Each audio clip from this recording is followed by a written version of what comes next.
Welcome back to the channel. In this video, I want to try this new Diablo steel cutting blade. Now, I've been wanting to build a small portable welding table, and I rounded up a piece of 1/2-inch plate, and 3 sides of it have been burned off with a torch. I want to get it squared up. So I'm going to put this blade in my 7¼ inch DeWalt circular saw, and I'm going to see how this works. I've been seeing a lot of these videos on YouTube, guys using these. Now, this video is not going to be any better than anybody else's out there. I want to see with my own eyes if it actually works or not. So let me get everything set up, and we'll start cutting.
Well, I can't hardly believe that. Actually, a real smooth edge, just a little bit of heat to it, just warm. Won't burn you. Guess the chips get super heated, but boy, is that a nice edge. You can't burn anything that quick with a torch or a plasma cutter. So next I'm going to get these other 2 sides squared up.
All right, it's all welded up. This is a weight off a set of barbells.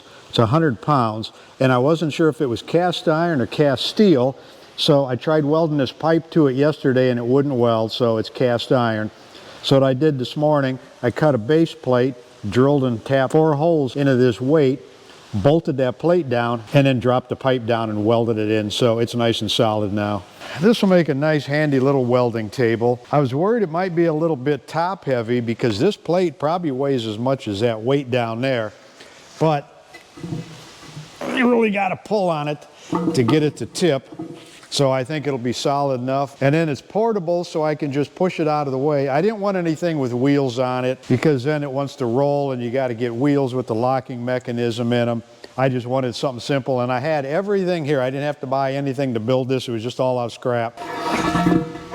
Yeah, it's nice and heavy. And to move it, I can just roll it around when I need to. Yeah, I'm really impressed with this blade. It's only about $30 on Amazon. You don't need a special saw to put it in. And it's almost like a machined edge on there. I can't believe how smooth it cuts.